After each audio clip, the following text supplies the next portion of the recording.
Paintball nerd. Do you have a favorite memory? If I had to pick one memory, it would probably be playing with my dad out at Mare Island when I very first started back in the mid '90s. It was a great way for me to connect with him during a really tough time in my life, and really my love for paintball was sort of cemented into place during those times. So yeah, if I had to pick one, you know, one thing that was most important to me, it would be that. If I was going to pick like kind of a competitive tournament paintball memory, it would be winning Spyder Cup in 2000 when we won the Ford Mustangs with me, Ryan Yosh, BC, and a guy by the name of Kenny Chamberlain, who was basically our handler at the time, who you know. So because none of us were old enough to do anything ourselves, but yeah, if you don't know, Spyder Cup was this tournament where you had to use a Spyder paintball gun, and first prize was 5 Ford Mustangs, and you could not be pro.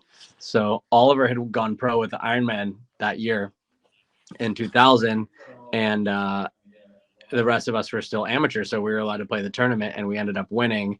And I remember that being like a really big win over Oliver for me. Like he made the choice to go pro with the Ironman, so it disqualified him for this tournament. We won the cars, so I rolled up in high school with this Mustang, and definitely felt at least a little bit superior in that way. So yeah, that was probably my favorite win of all time.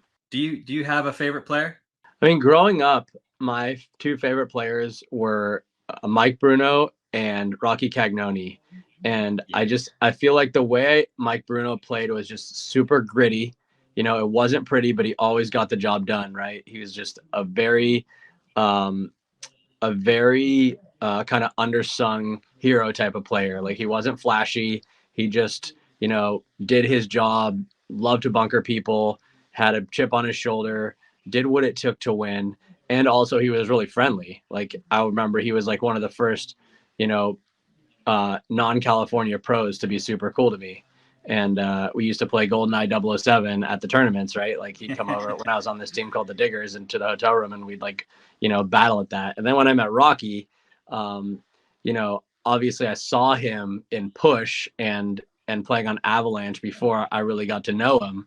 Once I got to know him, I realized that, he was a good player, but he just didn't take it that seriously. He was out there playing and having fun and enjoying himself. So Alex, do you have a special paintball item that is super nostalgic for you, or you don't want to step on the field without?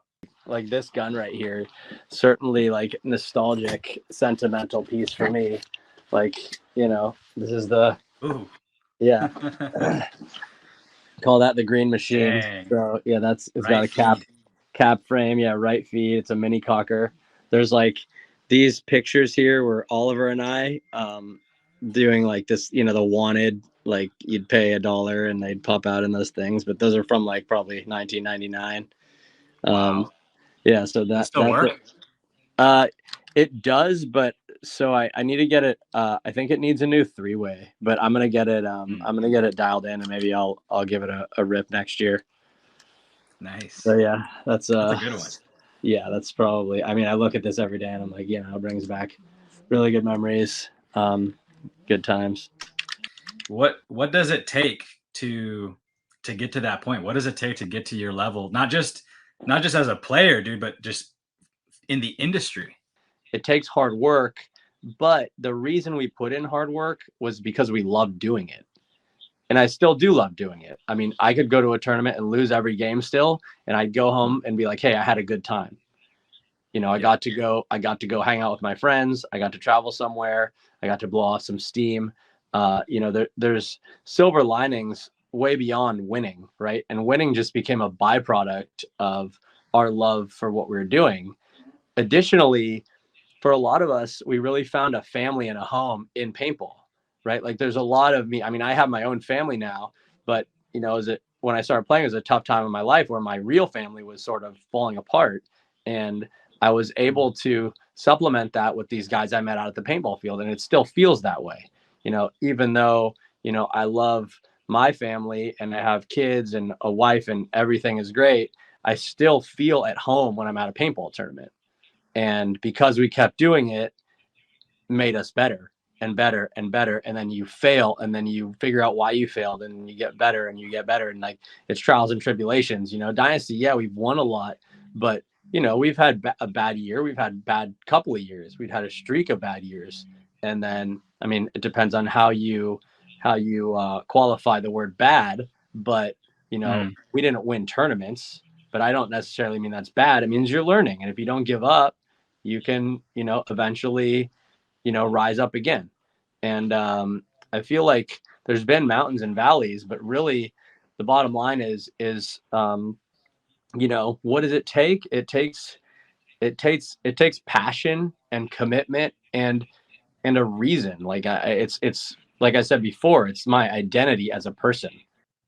What would you say you're most thankful for that paintball has brought you?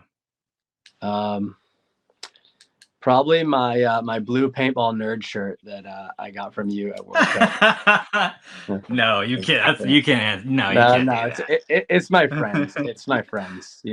It's the people that I met along the way for sure. There's no question about it. Those guys and people are irreplaceable, and you know you included, pal. I mean, just the whole fabric of the paintball community is something that people they look for their whole life, right? And we were lucky enough to have found it, right? I mean, people go to Yeah. religion, they go to alcohol, they go to the Sure. gym, they do, they're looking for this sense of community and belonging, and the human spirit yearns for that, and I feel like I'm fulfilled in that because of paintball.